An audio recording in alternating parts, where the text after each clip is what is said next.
Pengangkatan tenaga honorer menjadi P3K menimbulkan persoalan kompleks. Pasalnya, tidak semua tenaga honorer dapat terakomodasi menjadi P3K yang disebabkan terbatasnya jumlah formasi.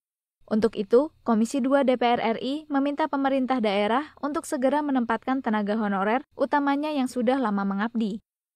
Wakil Ketua Komisi 2 DPR RI Dede Yusuf Macan Effendi menjelaskan, proses seleksi P3K mengalami hambatan karena terdapat penambahan data tenaga honorer di pangkalan data daerah. Maka dari itu, pemerintah daerah harus segera mengajukan nama tenaga honorer yang sudah lama mengabdi di pemerintahan untuk diusulkan dalam proses rekrutmen P3K tahap kedua. Yang paling pertama adalah ketika seseorang sudah berbakti mengabdi kepada negara, itu harus diberikan hak yang layak. Kalau dia itu memang baru, dia diberi kesempatan untuk mengulang. Tapi kalau yang tua-tua tidak lulus, menurut saya itu jangan dijadikan patokan. Nggak usah dites itu. Karena mereka sudah 10 tahun, sudah apa segala macam.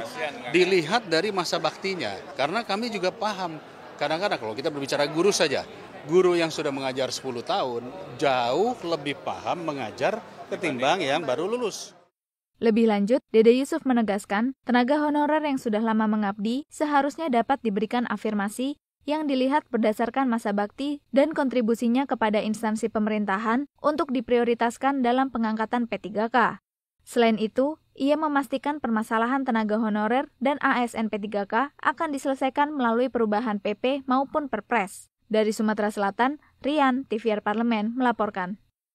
Pemerintah telah mengangkat tenaga honorer di seluruh Indonesia menjadi P3K. Namun banyak daerah yang mengeluhkan pemenuhan hak P3K, salah satunya gaji. Hal tersebut dikarenakan tidak semua keuangan Pemda mencukupi. Komisi 2 DPR RI menekankan harus ada kolaborasi antara pemerintah pusat dan pemerintah daerah untuk menyelesaikan permasalahan ini.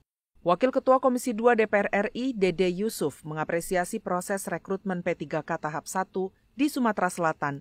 Namun mekanisme penggajian P3K yang bersumber dari APBN dan APBD masih menjadi permasalahan bagi pemerintah daerah. Pemerintah pusat dan pemerintah daerah sebaiknya memformulasikan aturan penggajian P3K. Kalau mengikuti standarisasi pusat, belum tentu semuanya bisa. Jadi harus ada standarisasi yang sesuai dengan kemampuan keuangan daerah. Nah, untuk menyelesaikan, maka kita harus berbagi beban dengan pemerintah daerah. Berbagi beban, satu dari sisi penggajian, kedua dari sisi penugasan.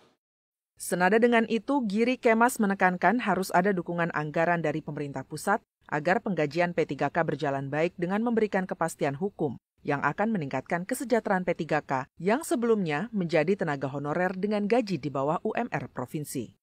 Ya, memang ada beberapa kabupaten kota yang kemampuan keuangannya tidak mencukupi kalau kita mau memberikan diangkat semua dan kemudian diberikan gaji yang layak.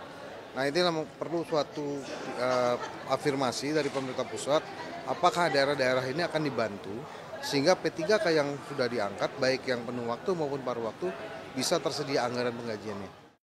Dari Sumatera Selatan, Rian Indrayana, TVR Parlemen, melaporkan.